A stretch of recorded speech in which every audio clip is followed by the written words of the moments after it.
Hello एमर्स, एक बार पुनः हम लोग आ गए हैं अपने लेक्चर एंड टॉपिक को आगे बढ़ाने के लिए। तो जैसा कि आप सभी लोग जानते हैं, हम लोग पढ़ रहे हैं IUPAC और IUPAC की आज हम सेकेंड क्लास देखेंगे। इसके पहले वाली क्लास में बेसिक बातें हो गई थी और 2 बातें भी क्लियर कर ली गई थी। आपको अगर याद हो तो हम लोगों ने बात किया था कि IUPAC ने एक यूनिवर्सल रूल दिया था। इसको अभी 2 सेकंड के लिए हटाओ। तो IPSC ने एक गोल्डन रूल दिया था या यूनिवर्सल रूल दिया था, उसका नाम क्या था? तो नाम कुछ ऐसा था कि क्रम क्या था? तो वर्ड रूट, वो रूल बता रहा हूँ। उसके बाद था हमारे पास प्राइमरी सफिक्स, फिर सेकेंडरी सफिक्स, ठीक। फिर उसके बाद आता था, इधर प्लस करो आगे, तो फिर प्राइमरी प्रीफिक्स, फिर सेकेंडरी प्रीफिक्स। इसको हम लोग बोलते हैं मूल शब्द। इसको हम लोग बोलते हैं प्राथमिक अनुलग्न, पूर्वलग्न। इसको हम लोग बोलते हैं द्वितीयक पूर्वलग्न, अनुलग्न ही इसको बोलते हैं, अनुलग्न,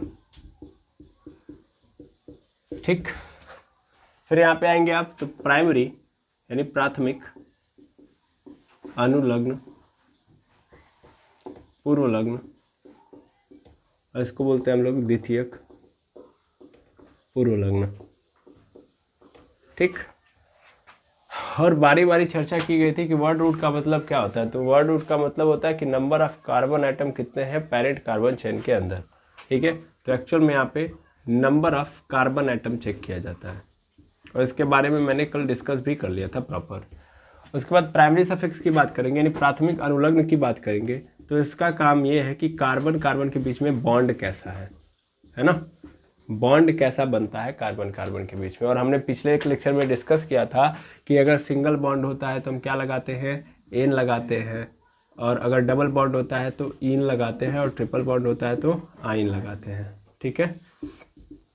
ऐसे ही सेकेंडरी सफिक्स की अगर हम बात करें तो सेकेंडरी सफिक्स का काम क्या होता है, फंक्शनल ग्रुप के बारे में। फंक्शनल ग्रुप देख रहा होता है, क्रियात्मक समूह बता रहा होता है। अब क्रियात्मक समूह क्या होता है और क्रियात्मक समूह अगर कौन सा क्रियात्मक समूह आएगा तो कौन सा वर्ड जोड़ेंगे वो हम आगे देखेंगे, ठीक है। उसके पहले यहाँ पे आते हैं, प्राइमरी प्रीफिक्स का काम ये है कि कार्बन कार्बन की जो चैन है, कार्बन कार्बन के साथ जुड़ के एक चैन बना रहा है, ये चैन ओपन है कि क्लोज, इसके बारे में बताता है, ठीक है। अच्छा, उसके बाद आता है secondary prefix. Secondary prefix actual में किसके बारे में जानकारी देता है, सब्स्टिट्यूएंट के बारे में जानकारी देता है।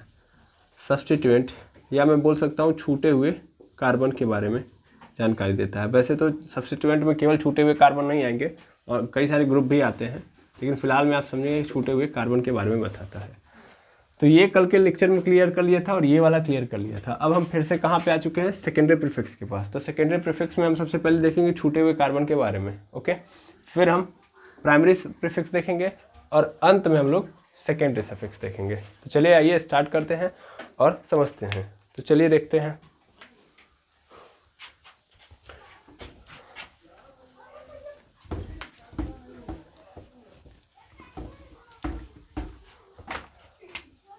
तो अगर हम देखें सेकेंडरी प्रीफिक्स की बात, मतलब देखें सेकेंडरी प्रीफिक्स के बारे में बात करें,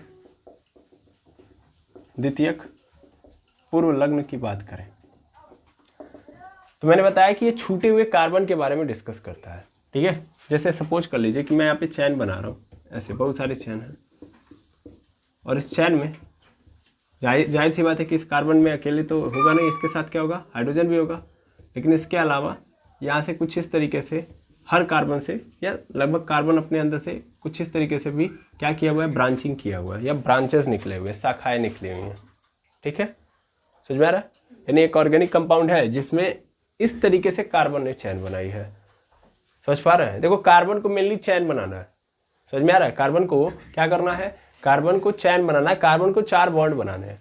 अब वो 4 बॉन्ड किसी से बना सकता है, अगर वो खुद से ही बना दे रहा है तो भी कोई दिक्कत नहीं है, दूसरे से बना रहा है तो भी कोई दिक्कत नहीं है, ठीक है। अब क्या ऐसा पॉसिबल है, बिल्कुल पॉसिबल है, यस और नो। कार्बन को कितने बनाने हैं, 4 बनाने हैं, तो वो किसी के साथ भी बना सकता है, वो खुद के साथ भी जुड़ के एक चैन बना सकता है, इधर भी बना दे सकता है, इधर भी बना सकता है, इधर भी बना सकता है, लेकिन ये सब एक साथ जुड़े हुए हैं ना, तो ये एक ही ऑर्गेनिक कंपाउंड होगा। ओके, अब ऐसे ऑर्गेनिक कंपाउंड जिसमें इस तरीके से ब्रांचेस निकले होंगे, उनका आप नामकरण कैसे करोगे, समझ में आ रहा है? तो उसके बारे में डिस्कशन हमको करना है। तो चलिए आइए वो समझते हैं हम लोग। तो अगर हम बात करें इसकी, जैसे कि मान लीजिए यहाँ पे कार्बन है, यहाँ पे भी कार्बन है, यहाँ पे भी कार्बन, ऐसे ऐसे ऐसे चलता जा रहा है।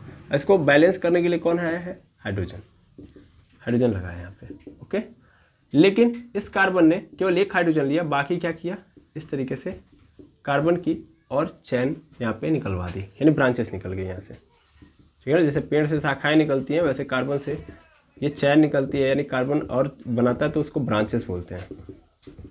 ठीक, यहाँ पे तो अपने हाइड्रोजन ही डालना है। ठीक, अब आपसे मैं पूछूं इसका नामकरण करेंगे आप तो क्या होगा, है ना। तो अब ध्यान से समझिए, अब मैं इस तरह बार बार हाइड्रोजन लिखूंगा ना, तो देख रहे हैं ना किस तरीके से इमेज नजर आ रही है। इमेज कैसी होगी, एकदम कंडेंस्ड हो जाएगी, फिर आपको इमेज क्लियर नहीं नजर आएगी। तो आप याद रखेंगे आगे से मैं हाइड्रोजन को नहीं रखूंगा, हाइड्रोजन आप मान लेंगे कि जुड़ा हुआ है। ओके, समझ में आ रहा है? जहाँ पे कार्बन के साथ कुछ और नहीं है, इसका मतलब कौन है, हाइड्रोजन है, तो डायरेक्ट हम कार्बन को ही दिखाएंगे। ठीक है, अब मान लीजिए हमको इसका नामकरण करना है, तो कैसे करेंगे? सर हमको पता है, अभी कल के लेक्चर में पढ़ा था, कितने नंबर ऑफ कार्बन एटम है। ओके, उनको ले लो और ये देखो कि कार्बन कार्बन के बीच में बॉन्ड कैसा है, बस नाम बन जाएगा। तो इसमें कितने कार्बन, 1 2 3 4 5 6 7 8 9 10 11 12 हो जाएगा ना। तो टोटल कितने कार्बन है, 12। 12 के लिए हम लोग क्या लिखते हैं, डोडेक लिख देंगे। ओके, और उसके बाद सब सिंगल बॉन्डेड है, तो क्या जोड़ देंगे, एन, तो क्या हो जाएगा, डोडेकेन। ठीक है, डोडेकेन, हिंदी में भी लिख सकते हैं आप, डोडेकेन हो गया। पर क्या ये सही नाम है, नहीं, ये गलत है। इसका कारण क्या है, एक्चुअल में जब हम लिख रहे हैं डोडेक, तो डोडेक का मतलब 12 कार्बन है, और 12 का कार्बन होने का मतलब ये 12 एक दूसरे से जुड़े हुए हैं, ये एक दूसरे से मतलब लाइन से एक चैन बनी होनी चाहिए। यहां पे अगर आप देखेंगे तो 1 2 3 4 5 6 7, ये 7 कंटिन्यूअस जुड़े हुए हैं। ठीक, या अगर हम बात करें तो 1 2 3 4 5 6 7 8 9 कंटिन्यूअस इस तरह से जुड़े हुए हैं, या 1 2 3 4 5 सॉरी 1 2 3 4 5 6 7 8 9 इस तरीके से कंटिन्यूअस जुड़े हैं। नहीं समझे भाई? जब हम सबको एक साथ लेंगे, ये बताइए कैसे सब एक साथ कनेक्टेड है, सब एक लाइन से कनेक्टेड है? नहीं सर, या तो ये एक लाइन से कनेक्टेड है, या तो ये एक लाइन से कनेक्टेड है, कैसा नो, या तो ये एक लाइन से कनेक्टेड है। बोलो, यही ना है, एक लाइन से होना चाहिए भाई। हमने एक एंड को पकड़ा तो दूसरे एंड, सॉरी एक एंड से स्टार्ट किया, दूसरे एंड तक पहुंचूं तो मुझे क्या नहीं करना पड़े, इधर उधर नहीं जाना पड़े। आए बस समझ में? यानी वो क्या होना चाहिए, बिना पेन उठाए अंतिम छोर तक पहुंच जाऊं, तब मैं उसे मानूंगा कि ये सब के सब क्या है, कनेक्टेड है। अब खुद आप सोच सकते हो कि जब मैं इस एंड से स्टार्ट करूंगा तो फिर मैं यहाँ पे जाऊंगा, ध्यान देना, यहाँ से यहाँ तक, फिर यहाँ से यहाँ तक फटाक से पहुंच जाऊंगा ना, देखो सन्ने से पहुंच गया। लेकिन या तो मैं जब ऐसे जाऊंगा तो ऐसे जाना पड़ेगा, फिर मुझे पेन उठाना पड़ेगा, और तब मैं यहाँ से यहाँ तक आ सकता हूँ, ऐसा नो। तो क्या ये कनेक्टेड है पूरा का पूरा? देखो यही खेल है, इसको पकड़ लेंगे उसके बाद कुछ नहीं है। ठीक है, तो अगर हम एक चैन बोल रहे हैं कि ये चैन है, ठीक है, तो क्या होना चाहिए, उसका एक इंड, मतलब एक इंड जो है जहाँ पे हम पेन रखें तो दूसरे इंड तक पहुंचे तो पेन उठाना ना पड़े, तो उसको हम कंटिन्यूअस बोलेंगे चैन को। और कंटिन्यूअस चैन के लिए ही हम वो लिखते हैं, है समझ में? अगर वो चैन कंटिन्यूअस है तभी वो क्या मानी जाएगी, मेन चैन मानी जाएगी। अब आगे हम उसी को क्या बोलेंगे, पेरेंट कार्बन चैन। क्लियर है? क्योंकि यहाँ पे बहुत सारी चैन बन रही है। कितनी चैन बन रही है, 3 ऐसी। क्या मेरी बात समझ पा रहे हैं? अभी भी नहीं समझ में आ रहा होगा, क्लियर नहीं होगा, तो इसलिए मैं थोड़ा सा इसको हटा रहा हूँ और थोड़ा सा और समझा रहा हूँ।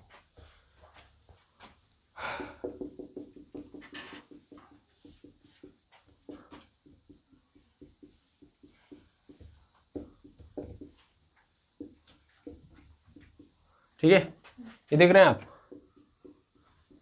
ये देख रहे होंगे आप, इस तरीके से बहुत सारी ब्रांचेस मैंने बना दी। ठीक है। इस कार्बन से बहुत सारी शाखाएं निकली हैं, इससे भी निकली हैं, इससे भी निकली हैं, इससे भी निकली हैं, ठीक है। लेकिन जब हम वर्ड रूट लिखेंगे तो किसका लिखेंगे? ऐसे कार्बन की चेन का जो क्या हो, कंटिन्यूअस हो। पहली चीज तो ये समझो, ऐसे कार्बन की चेन का जो क्या हो, कंटिन्यूअस हो। कंटिन्यूअस मतलब एक एंड पे पेन रखा मैंने, पेन के टिप को रखा, दूसरे एंड तक पहुंचू, पेन उठाना ना पड़े और वापस आना जाना ना पड़े। समझ में आ रहा है? तो अब चेन बनाता हूं मैं, तो ध्यान से देखो, ये एक चेन मानी जाएगी कंटिन्यूअस, यस और नो? ये कंटिन्यूअस चेन है, यहां से लेके यहां तक आसानी से पहुंच सकता हूं, इधर उधर आना पड़ेगा नहीं। दूसरी चेन ये वाली हो सकती है या ना, बस। फिर तीसरी चेन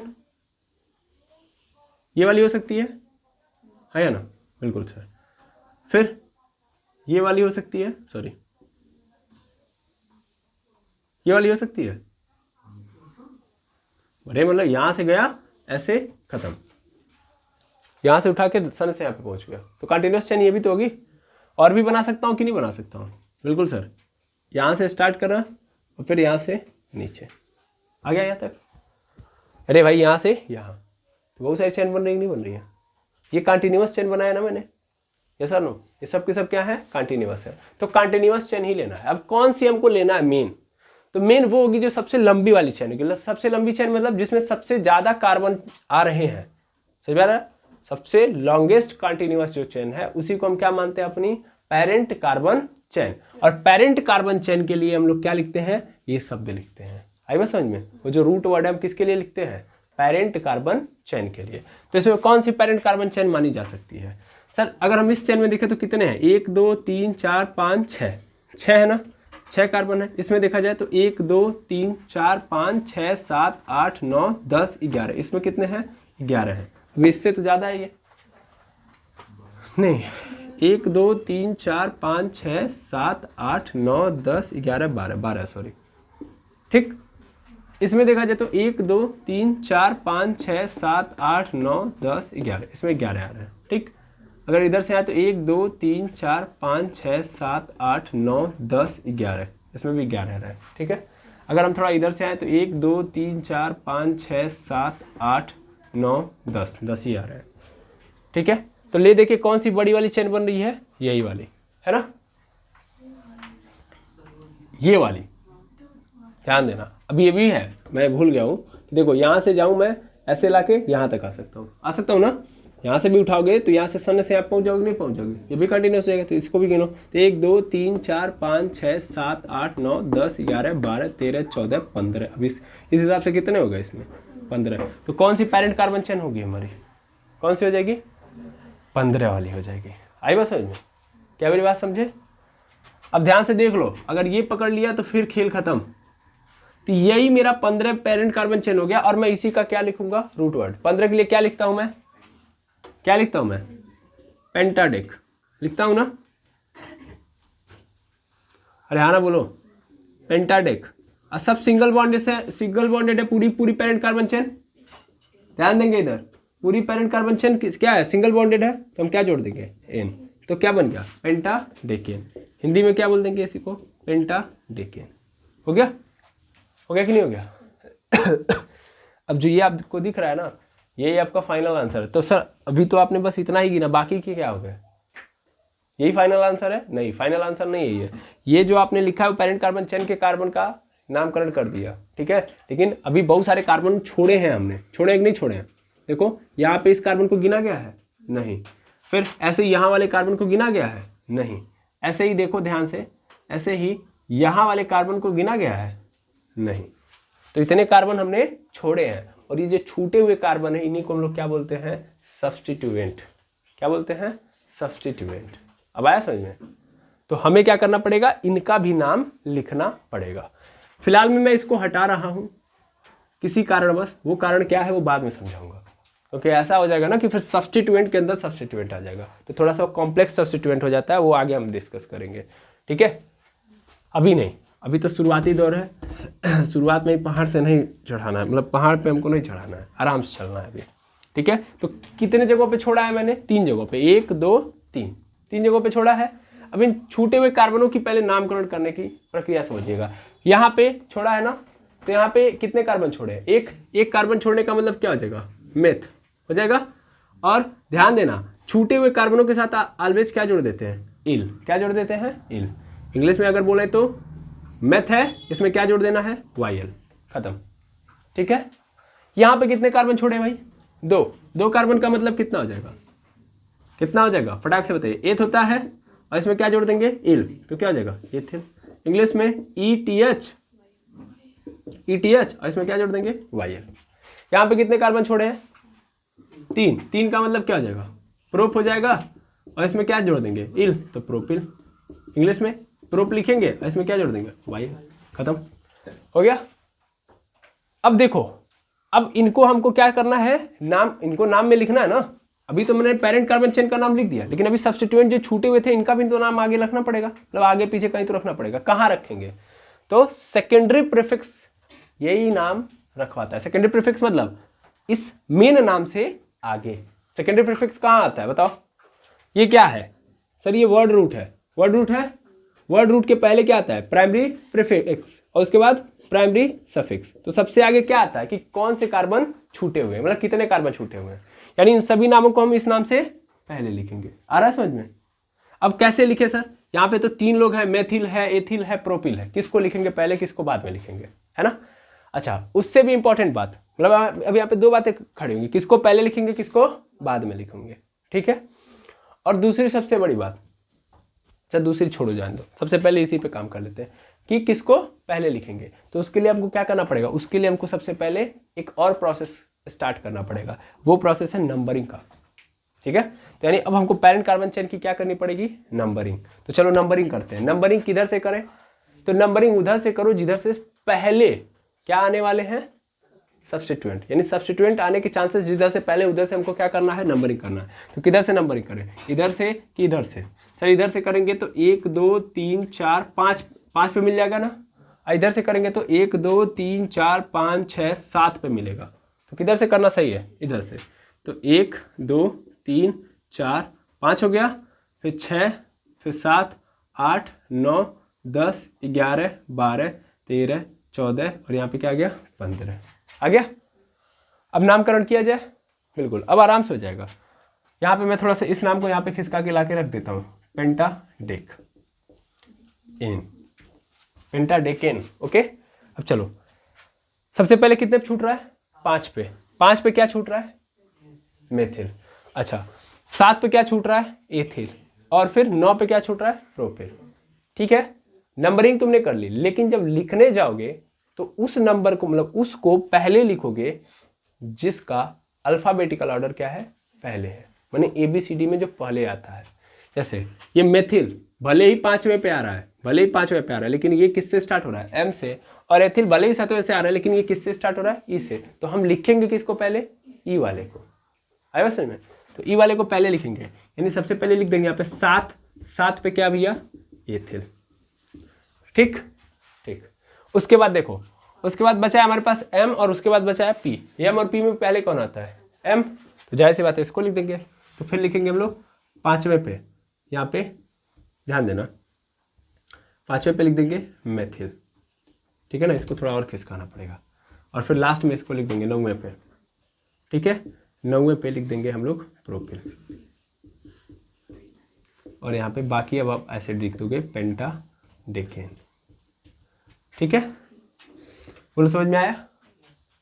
अब थोड़ा सा एक बात और लिखने का भी तरीका मैं थोड़ा समझाना चाहूँगा। देखो, पहली चीज़, हमेशा जब आप नंबर लिखोगे और वर्ड लिखोगे तो उसके बीच में आप क्या लगाओगे? हाइफन। नंबर और वर्ड के बीच में हाइफन। ओके। उसके बाद फिर देखो यहाँ पे भी क्या लगेगा? हाइफन। ठीक है, क्योंकि देखो यहाँ पे नंबर है और वर्ड है, तो इसके बीच में क्या लगेंगे? हाइफन। फिर से नंबर और वर्ड के बीच में हाइफन। यहाँ पे भी क्या होगा? नंबर और वर्ड है, इसके बीच में भी हाइफन। तो हाइफन लगाने आ गया, नंबर वर्ड मतलब बीच में क्या लगा देंगे? हाइफन। इसके साथ साथ पहला वर्ड कैपिटल होगा, उसके बाद कोई कैपिटल नहीं होना चाहिए। तो ई कैपिटल हो गया ना, कहीं पे भी कैपिटल कोई वर्ड नहीं होना चाहिए। जैसे मैंने यहाँ पे पी को कैपिटल कर दिया, तो पी कैपिटल नहीं होना चाहिए। ठीक है ठीक है। इसके अलावा तीसरा नियम समझो कि यहाँ पे अगर एक बार आपने कोई वर्ड लिख दिया तो फिर जब दूसरा वर्ड लिखोगे तो उसके बीच में कोई स्पेसिंग नहीं होनी चाहिए, कोई गैप नहीं होना चाहिए। समझ में आ रहा है ना? एकदम सटा के लिखना है। क्लियर? तो जैसे ये प्रोपिल लिखा तो इसके बाद फिर मतलब एक शब्द लिखा, दूसरा शब्द भी इंग्लिश वाला ही है, नंबर तो आ नहीं रहा है। नंबर और नंबर के बीच में क्या डालना है, ये लाइन मतलब स्पेसिंग करनी है, लेकिन सॉरी नंबर और वर्ड के बीच में स्पेसिंग करनी है, लेकिन नंबर सॉरी वर्ड और वर्ड के बीच में कोई स्पेसिंग नहीं होगी। इस चीज़ को पहले लिख लेना यहाँ पे रूल के हिसाब से, यहाँ पे एक नंबर है और यहाँ पे वर्ड है, तो बीच में क्या लगा देंगे, हाइफन। पहला तो ये ध्यान देंगे, ठीक है ना। फर्स्ट लेटर ओनली लिख देना, ओनली फर्स्ट लेटर कैपिटल, ठीक है ना। हिंदी में लिख दें तो केवल पहला अक्षर बड़ा, ठीक है। तीसरे नंबर पे sorry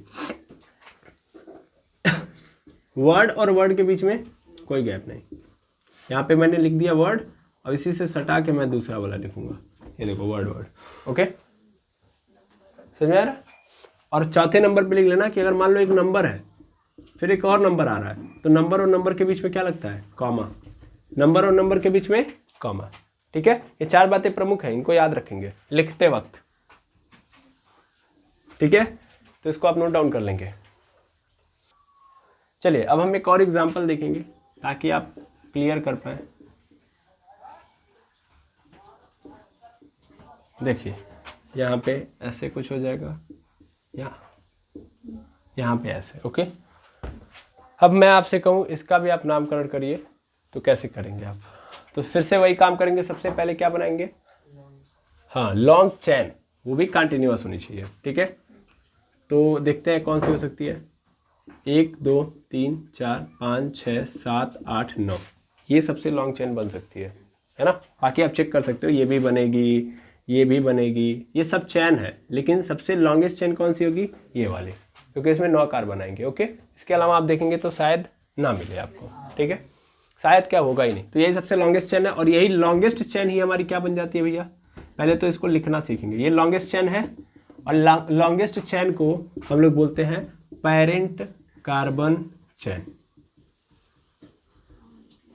parent carbon chain, PCC, क्या बोलेंगे, पीसीसी, ओके। ध्यान देंगे पीसीसी, अब मैं बार बार बोलूंगा तो हो गया। तो सबसे पहले नंबर पे हम पीसीसी सेलेक्ट करते हैं, पीसीसी सेलेक्ट हो गया। अब तुरंत ये लाइनिंग जो किए वो मिटा दो, आप तो किए नहीं होगे है ना, आप तो तुरंत सेलेक्ट कर लोगे तब लाइनिंग करोगे। तो अब देखो जो ही मैंने पेरेंट कार्बन चेन चूज कर ली, उसके बाद मुझे दिख रहा है कि इधर 2 कार्बन छूट रहा है और इधर 1 कार्बन छूट रहा है ना, ठीक। अब छूट रहा है तो इनका भी नामकरण कर लो पहले, फिर बाद में एक ही साथ हम कर लेंगे। तो ये 2 कार्बन है, कितने कार्बन है, 2 कार्बन, तो 2 कार्बन के लिए क्या हो जाएगा, एथिल, एथ होता है ना, छूटे हुए कार्बन है इसलिए वाई, 1 कार्बन है तो इसलिए क्या लिखते हैं, मेथ, और छूटा हुआ कार्बन है तो वाई, ओके ओके। जब पहले इंग्लिश लिख लो तब हिंदी लिखो एथिल, और यहाँ पे फिर लिखो मेथिल। अब ये बताओ जब ये सब हो गया तो उसके बाद हम अगला नंबर का क्या करेंगे, डायरेक्ट नाम लिखना स्टार्ट करें, नहीं, अब नंबरिंग भी कर लो। पहले नंबरिंग करो, किधर से नंबरिंग करें, जिधर से पहले आने के चांसेस है, तो इधर से करेंगे तो 1 2 3 4, 4 पे आ रहा है, इधर पे 1 2 3 4, इधर पे भी 4 पे आ रहा है। अब क्या किया जाए सर, इधर भी 4 पे आ रहा है पहला सब्स्टिट्यूएंट, और इधर से गिन रहा हूं तो भी 4 पे पहला सब्स्टिट्यूएंट आ रहा है। तो उस कंडीशन में हम ये देखते हैं कि अल्फाबेटिकल ऑर्डर में कौन पहले आता है, समझ में आ रहा है। इधर से गिनने पे भी 4, इधर से गिनने पे भी 4, लेकिन इधर से गिनने पे मेथिल आ रहा है जो एम से स्टार्ट होता है, इधर से गिनने पे भी 4 पे आ रहा है जो कि एथिल है, और एथिल ई से स्टार्ट होता है। तो हमको ई पहले नजर आता हुआ दिख रहा है एम से, इसलिए हम किधर से गिनेंगे, इधर से। तो 1 2 3 4 5 6 7 8 9, जो भी मैं बता रहा हूं वो अपने आप में एक रूल बन जाता है, समझ में आ रहा ना। ये एक प्रकार से रूल बन जाएगा कि जब दोनों साइड से सब्स्टिट्यूएंट सेम नंबर पे आने लगेंगे तो हम किसको पहले से लेंगे, तो हम उसको पहले से लेंगे जिसका अल्फाबेटिकल ऑर्डर पहले हो, ठीक है ना, जो अल्फाबेटिकल ऑर्डर में पहले आ रहा। आई बात समझ में। अब नाम लिखने की बारी है। अब सबसे पहले हम इसको लिखेंगे, बिल्कुल सर, वैसे भी ऐसे भी, तो 4 पे एथिल, ओके। फिर इधर कितने पे है मेथिल, 6 पे है, तो देखो यहाँ पे हाइफन लगाएंगे। अच्छा ये वाला ई क्या होगा, कैपिटल, 6 पे क्या हो जाएगा अपना मेथिल, ठीक है, ये मेथिल हो गया। उसके बाद क्या होगा, खेल खत्म सब्स्टिट्यूएंट का। अब ये पता करो, क्योंकि ये क्या है, सेकेंडरी सफिक्स है, ये जो तुमने लिखा है क्या है, सेकेंडरी सफिक्स, बोलो हाँ या ना। इसके बाद क्या आता है, इसके बाद सर आता है प्राइमरी सफिक्स।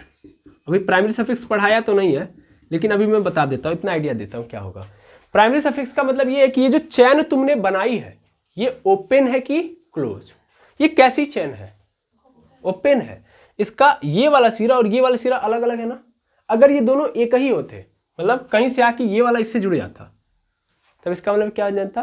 क्लोज। और अगर क्लोज होता तब हम यहाँ पे क्या लगा देते? साइक्लो। लेकिन ये ओपन है तो ये वाला पोर्शन क्या हो जाता है? खाली, यानी ये वाला स्थान खाली छोड़ देना है। समझ में आया? हाँ, ये ओपन है ना, तो ओपन के लिए हम यहाँ पे कुछ भी नहीं लिखेंगे प्राइमरी सफिक्स के लिए। फिर हम क्या लगाएंगे सर? तब हम लिखते हैं अगला जो स्थान होता है वो किसका होता है? रूट वर्ड का होता है। रूट वर्ड मतलब पेरेंट कार्बन चेन के अंदर कितने कार्बन है, तो कितने हैं पेरेंट कार्बन चेन के अंदर कार्बन? 9। तो 9 के लिए हम लोग क्या लिखेंगे? नोन लिख देंगे, नोन। ओके, फिर उसके बाद क्या आता है? उसके बाद आता है हमारे पास प्राइमरी सफिक्स। यार ये सब प्रीफिक्स था,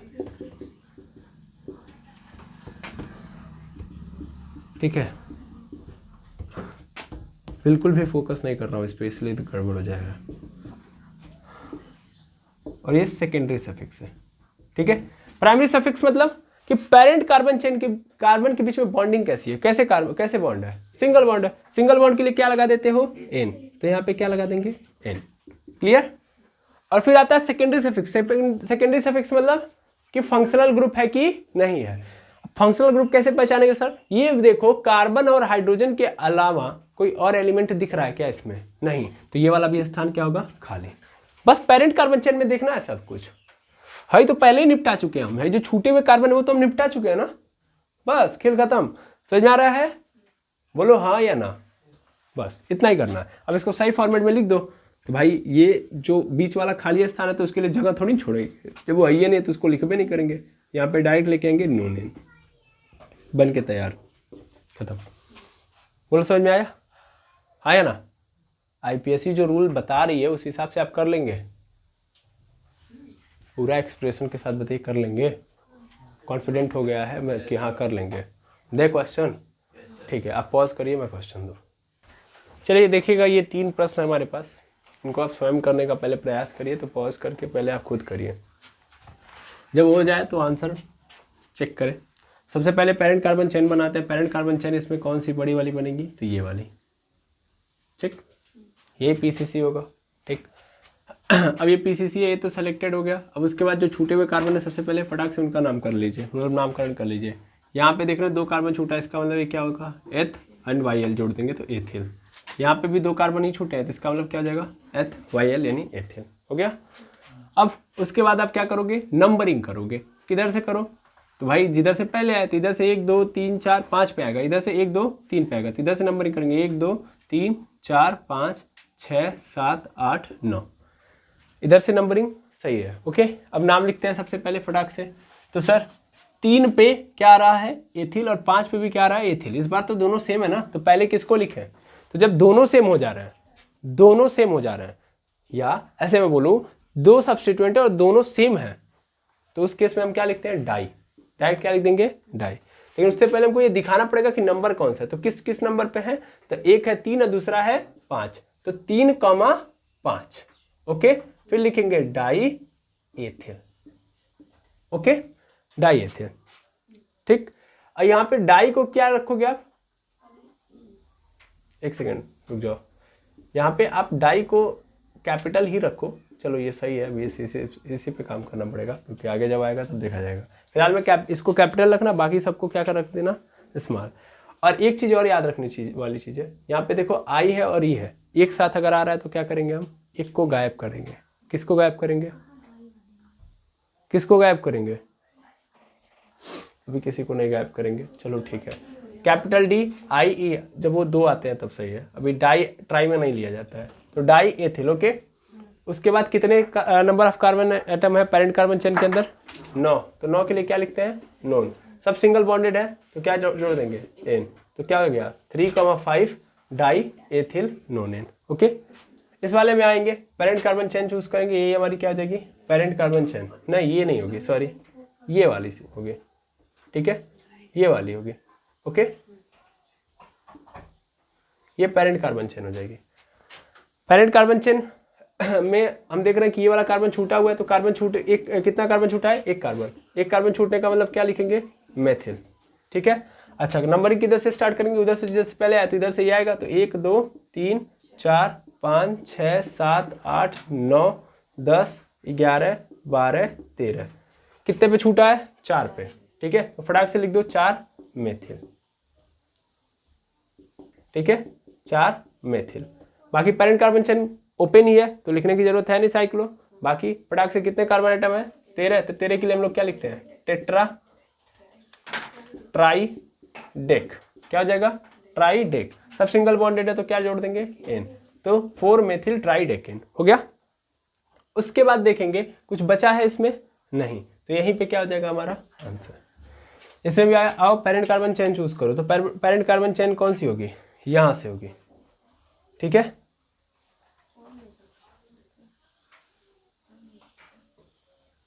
ये वाली ये होगी पेरेंट कार्बन चेन। सीधी भी ले सकते थे हम, क्योंकि ऊपर भी 3 ही है तो इधर भी 3 ही है, तो आप सीधा ही ले लो। ओके, जैसे समझ में, ऊपर वाले लेके चले जाओ या सीधा ही ले लो। ओके, बात एक ही आएगी। चलो अब क्या करेंगे, देख रहे हैं छूटे हुए कार्बन कौन कौन है, एक यहाँ पे है एक यहाँ पे, तो यहाँ पे 2 छूट रहा है, इसका मतलब क्या है, ये एथिल है, और यहाँ पे कितना छूट रहा है, 3, तो इसका मतलब क्या कितना हो गया, प्रोपिल। ओके, ये एथिल और ये क्या है, प्रोपिल। चलो फटाक से लिखो, लेकिन नंबरिंग सबसे पहले करनी पड़ेगी। इधर से करेंगे तो 1 2 3 4, इधर से करेंगे तो 1 2 3, यहाँ पे भी 4 पे, यहाँ पे भी 4, तो किधर से पहले लेंगे, नीचे से कि ऊपर से, ऊपर से लेंगे तो पी वाला आएगा, और नीचे से लेंगे तो ई वाला आएगा, तो नीचे से ही काउंट करेंगे, तो इधर से 1 2 3 4 5 6 7 8 9 है, यही होगा ना। तो एक तो 4 पे है, 4 पे हमारा एथिल, तो ई को क्या रखना है, कैपिटल। उसके बाद 6 पे है, 6 पे कौन है, प्रोपिल, तो प्रोपिल। उसके बाद कितने नंबर ऑफ कार्बन आइटम है, 9, तो 9 के लिए हम लोग क्या लिखेंगे, नॉन, सब सिंगल बॉन्डेड है तो एन। ठीक है, ANE हो गया, नामकरण खत्म। ठीक है, इसी को हिंदी में भी लिख सकते हैं। तो आई होप आपको क्या समझ में आ गया, सेकेंडरी प्रीफिक्स कैसे मतलब कैसे यूज करना है ये समझ में आ गया। अभी सेकेंडरी प्रीफिक्स के अंदर बहुत सारे आएंगे, ऐसा नहीं कि सिर्फ यही होगा, लेकिन अभी आपको छूटे हुए कार्बन का नामकरण करने आ चुका है। ठीक है, तो आज की क्लास में मैं इतने पे रोकूंगा। ओके, फिर मिलेंगे नेक्स्ट क्लास में नई कहानी के साथ। Thank you very much एमर्स।